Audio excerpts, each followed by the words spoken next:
Yes, our today's topic is how state government works. And first of all, in the beginning of the chapter, there is one conversation is given between two girls about the village of Patalpuram. About the village of Patalpuram. Now, what happened in Patalpuram? In Patalpuram, there was shortage of clean drinking water. Many people fall sick. Hospitals were filled with patients, and there were there was shortage of doctors also in the hospitals. Medical facilities were also not available. Many people died due to diarrhea.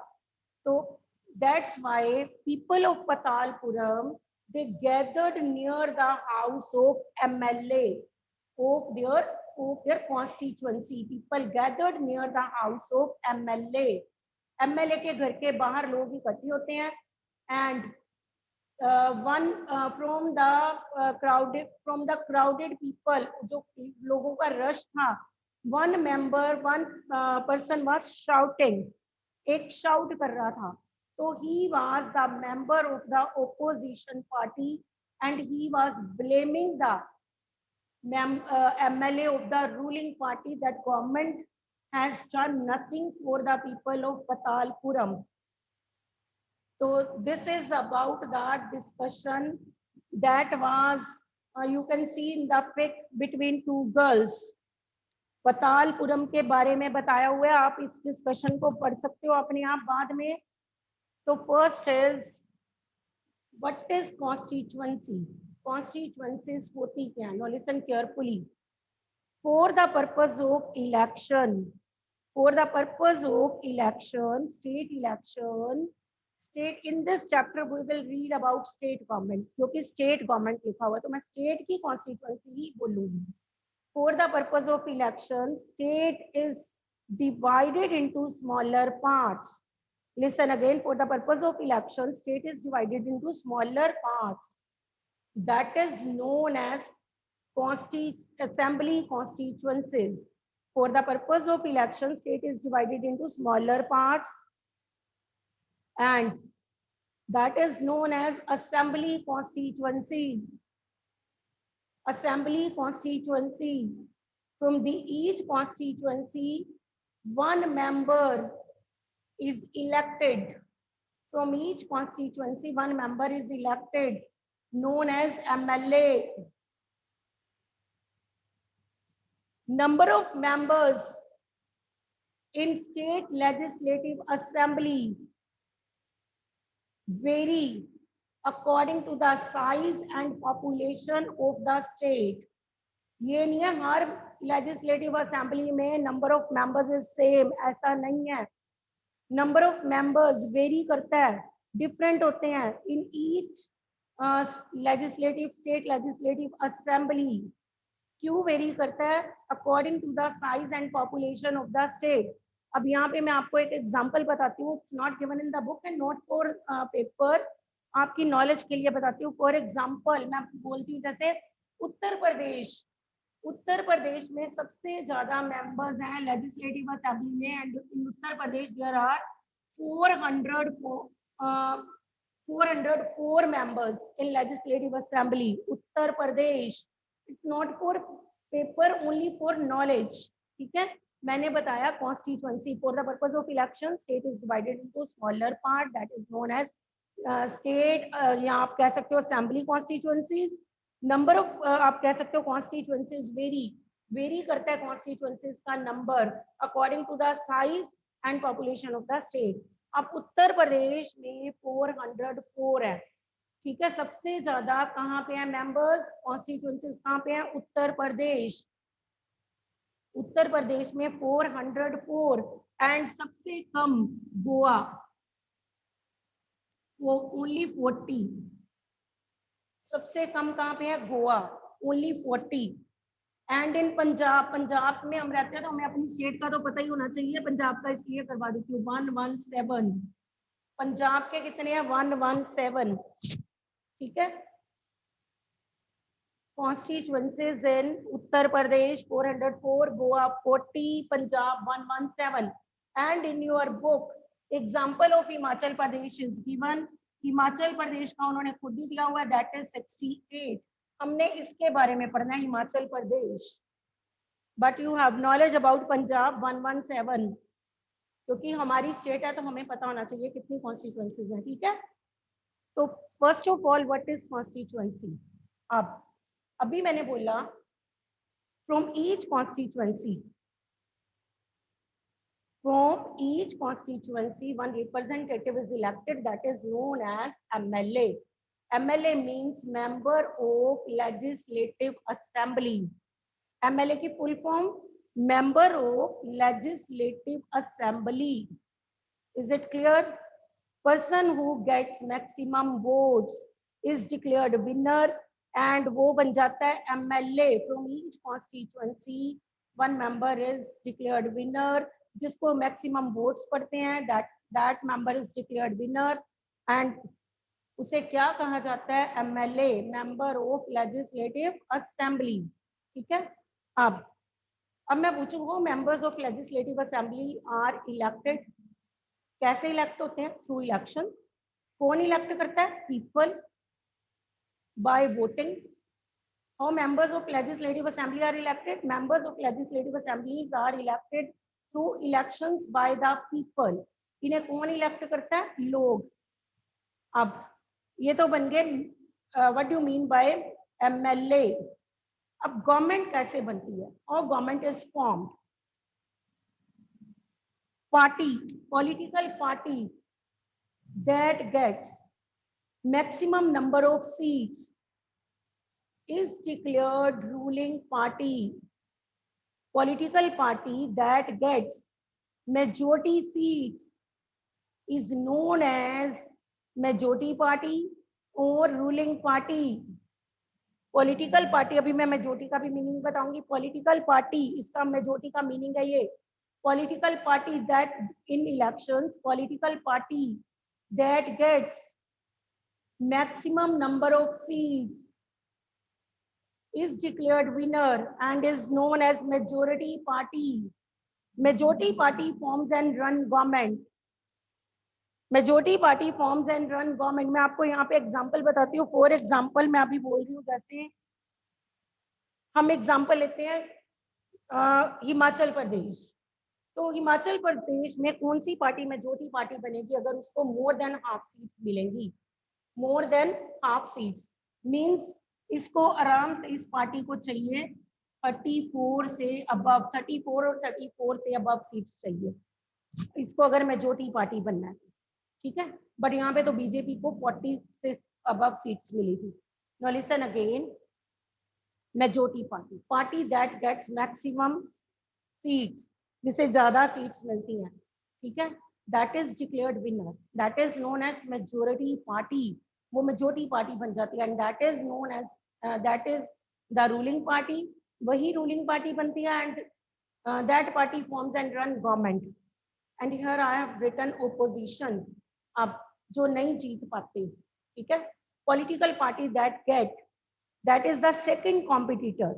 अब जो second number पे competitor है, जैसे इसको मिले 34, imagine, हम imagine कर रहे हैं, मैं एग्जैक्ट नंबर नहीं बता रही, 34, इमेजिन बीजेपी को मिले 40 एंड कांग्रेस को यहाँ पे मिले, इमेजिन कर रहे हैं, ठीक है, कांग्रेस को मिले ओनली, हम कहेंगे 20, तो बाकियों को मिले एक्स्ट्रा जो होते हैं इंडिपेंडेंट 8, तो इस वजह से हम कहेंगे दिस इज द विनर, और ये सेकंड कॉम्पिटिटर है, तो ये क्या बन गई, opposition party, that is second competitor, second number पे जो आती है, ठीक है, that does not win the election, जो इलेक्शन जीत नहीं पाती, that is known as opposition party.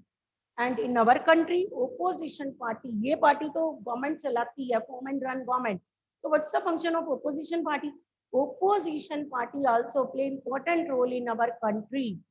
Opposition party keeps an eye on the functioning of ruling party. Opposition party acts as a watchdog, acts as a watchdog, ठीक है, keeps an eye on the functioning of ruling party. For example, आप monitor और duty perform proper नहीं कर रहे, तो class के बच्चे आपकी एक एक बात आपकी क्लास टीचर को बता देंगे, मैम जैसे मैं बोलूँ Gaurish is not doing his duty properly, Sava is not doing his duty properly, तो आप पे नजर रखी हुई है किसने? Shubh. Shubh is your classmate, और शुभ क्लास टीचर को बता रहा है कि ma'am Gaurish and Savya both are not doing their duties properly, क्योंकि शुभ आपका कॉम्पिटिटर नहीं है, वो एक आप कहो कि ऑर्डिनरी स्टूडेंट है क्लास का, आप पावर होल्डर हो बिकॉज यू आर मॉनिटर्स, ठीक है? तो आप पे नजर शुभ ने रखी हुई है कि आप ड्यूटी करते हो कि नहीं करते। सेम एज हियर, ये पावर होल्डर्स तो नहीं है but they are playing the role of opposition. ये गवर्नमेंट बना के बैठे हैं मेजोरिटी पार्टी। अब इन पे नजर किसने रखी हुई है कि whether they are doing their work properly और not. Opposition party force the ruling party to fulfil its promises. तभी तो बिगनिंग में मैंने तालपुरम में बोला कि people gathered near the house of the MLA of the ruling party, and there one member was shouting from the crowd. एक person crowd में से shout कर रहा था, तो who was that member? He was from opposition party. He was the leader of the opposition party. MLA from opposition, वो opposition party का था, तो इसीलिए वो shout कर रहा था because he wants to highlight the failures of the majority party. वो इनकी फेलियर्स को हाईलाइट करना चाहता था, ठीक है? तो अब ये बात समझ आई, majority party form and run government and opposition party also play great role. It acts as a watchdog, keeps an eye on the functioning of ruling party, force a ruling party to fulfill its promises that it has done in its manifesto। अब manifesto मैंने word बोल दिया तो आपने कहना होता क्या, आपके सिलेबस में नहीं है बट आपको पता होना चाहिए। एक बुकलेट इशू करती है political party before elections. Now listen carefully, जैसे मैंने ये बुकलेट, मैंने इलेक्शन लड़ने हैं तो मैंने कोई बुकलेट इशू कर दी, ठीक है अपनी। फॉर एग्जाम्पल मैंने ये बुकलेट इशू की, एग्जाम्पल के लिए मैं बता रही हूँ, ये मेरी बुकलेट है और मैंने ये बुकलेट इशू की, ठीक है? In my booklet I will give all my policies programs, ठीक है? हर पॉलिटिकल पार्टी अपनी बुकलेट इशू करती है and that political party give its policies programs and attract the voters. Voters को अट्रैक्ट करने के लिए कि वोटर्स उसको पढ़े and pass their vote in the favour of their party. Is it clear? Voting से पहले एक मैनिफेस्टो इशू करती हैं and all the parties can issue their manifesto. उसमें वो अपनी पॉलिसीज प्रोग्राम्स बताती हैं, वोटर्स फिर अपनी मर्जी से वोट डालते हैं, वो देखते हैं किस पार्टी का manifesto is better, then they cast their vote according to their choice. तो इस वे से opposition party forced ruling party to fulfill its promises that it has done in its manifesto. Is it clear? First of all, story of Patalpuram is given, then constituencies for the purpose of election, state is divided into smaller parts known as assembly constituencies, ठीक है? फिर मैंने आपको बताई सबसे ज्यादा area जो है ना, एरिया एंड पॉपुलेशन पे डिपेंड करता है नंबर ऑफ कॉन्स्टिट्यूएंसीज, ठीक है? अगर स्टेट छोटी है तो उसमें कॉन्स्टिट्यूएंसीज कम होंगी, बड़ी स्टेट है तो पॉपुलेशन भी ज्यादा है तो कॉन्स्टिट्यूएंसीज ज्यादा आएंगी। तो here I have told you, Uttar Pradesh में लार्जेस्ट जो स्टेट है जिसमें सबसे ज्यादा कॉन्स्टिट्यूएंसीज हैं 404, whereas in Goa only 40, smallest state है Goa, only 40 constituencies. In our state 117 and in your chapter constituencies of Himachal Pradesh are given that is 68। तो इज इट क्लियर? इतना आ गया आपको, कॉन्स्टिट्यूएंसीज पता चल गया। MLA member of legislative assembly कौन इलेक्ट करता है? लोग। कैसे? थ्रू इलेक्शंस, इलेक्शंस के थ्रू। अब हर कॉन्स्टिट्यूएंसी में से, जैसे मैंने यहाँ पे कॉन्स्टिट्यूएंसीज बोली है, from each constituency one member is declared winner, जिसको मैक्सिमम वोट्स मिल जाते हैं दैट इज डिक्लेयर्ड विनर। अब वो पर्सन बन जाता है एमएलए, ठीक है, member of legislative assembly. A party that gets maximum seats in the election that is declared majority party, ruling party that forms and run government, and party that does not win the election and is the second competitor that is the opposition party. It keeps an eye on the functioning of ruling party, highlights its failures, force it to fulfill its promises that it has done in its manifesto. I've told you about manifesto also, booklet issued by a political party before elections in which policies of the parties are given to attract voter. Voters को attract करने के लिए वो अपनी policies उसमें बताती है, ठीक है? नेक्स्ट, अब ये मेजोरिटी पार्टी, अब ये कैसे अपने मेंबर्स, इनके चीफ मिनिस्टर एंड गवर्नर, ये सब हम इसमें पढ़ेंगे, ठीक है? तो जैसे हम कहेंगे कि इन कंट्री जो रोल प्रेसिडेंट प्ले करते हैं ना, same as in state that role is played by governor. President वाला रोल स्टेट में कौन प्ले करता है? Governor. Chief minister in the state and in the country we have prime minister. अब यहाँ पे आ जाओ, लुक हियर, ये समझना ही है सिर्फ, वेरी इजी चैप्टर, क्योंकि आप अपनी पॉलिटिक्स में चीजें देखते हो। अब लीडर ऑफ मेजोरिटी पार्टी, जो लीडर होता है, leader of majority party is, जो लीडर होता है that becomes the chief minister. Leader of majority party is the leader of ruling party, जो भी है, becomes the chief minister. He is appointed by governor. इसे appoint कौन करता है? Chief minister is appointed by governor. जैसे prime minister is appointed by president, chief minister is appointed by governor. Learn it. Chief minister is appointed by governor. Chief minister is appointed by governor. Leader of majority party जो होता है that is appointed as chief minister by governor. Governor उसे क्या बना देता है? Chief minister. Then chief minister helps governor. अब chief minister किसकी हेल्प करता है? गवर्नर की, to appoint other ministers. Chief minister help governor to appoint other ministers of the legislative assembly. तो चीफ मिनिस्टर अपनी टीम लेके आता है, ठीक है, क्योंकि इसने गवर्नमेंट चलानी है। And chief minister help, then first of all chief minister is appointed by governor, then chief minister help the governor to appoint the other members of legislative assembly. Then chief minister allotted them their departments। जैसे मैं बोलूँ, ये बच्चे जो मुझे दिख रहे हैं, गौरीश, शुभ, ठीक है, आदगुण, अक्षरा, अनन्या, कोई भी बाकी और, ठीक है, इन बच्चों को डिपार्टमेंट्स मिल गए। जैसे अक्षरा को मिल गया फाइनेंस का डिपार्टमेंट, ठीक है, एंड आदगुण एजुकेशन मिनिस्टर, ठीक। अब मैं बोलूँ चितेश हेल्थ मिनिस्टर। तो इस वे से departments are allotted by chief minister to the other ministers. Departments कौन अलॉट करता है मिनिस्टर्स को? Chief minister. And it depends on the wish of chief minister to change their departments. जैसे मैं बोलूँ आदगुण अपनी इस फील्ड में वर्क अच्छा नहीं कर रही, आदगुण को मैंने बोला जैसे एजुकेशन मिनिस्टर, तो उसको जैसे आप कह दो कि फर्टिलाइजर मिनिस्टर का डिपार्टमेंट दे दिया, और ये वाला डिपार्टमेंट जैसे दिव्यांग को दे दिया एजुकेशन मिनिस्टर, और जैसे आदगुण को शिफ्ट कर दिया किधर? Fertiliser minister. तो different different departments are given by chief minister. Chief minister can change their departments also. इन मिनिस्टर्स के डिपार्टमेंट्स को चेंज भी कर सकता है। तो अभी आज इतना ही करते हैं, बिकॉज अब हमारी नेक्स्ट है conversation between the different MLAs. एक साइड रूलिंग पार्टी के एमएलएज और एक साइड ऑपोजिशन पार्टी के एमएलएज, उनमें कैसे डिस्कशन होती है, how they perform their duties, और opposition party force the MLAs of the ruling party to fulfil their promises. कैसे डिस्कशंस होती हैं इनमें लेजिस्लेटिव असेंबली में, तो कल मैं ये बताऊंगी। फर्स्ट इज पतालपुरम की कन्वर्सेशन है, स्टोरी है, आप इसको पढ़ लेना। Next is constituencies, you should have knowledge about the constituencies. आपको पता होना चाहिए कि कॉन्स्टिट्यूएंसीज का मीनिंग क्या है। 1 मार्क क्वेश्चन में आ जाए बच्चे, ये आपने 10th तक नहीं भूलना, ये 10th तक चलना आपके साथ।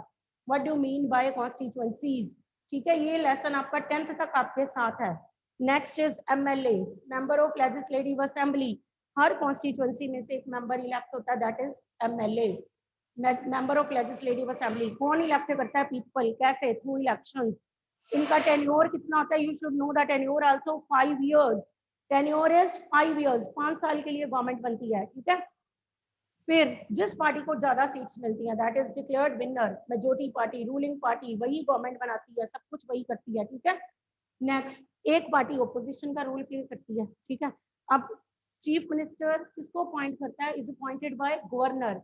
Then chief minister with the help of governor appoint other ministers and allotted them their departments, and it depends upon the wish of chief minister to change their departments.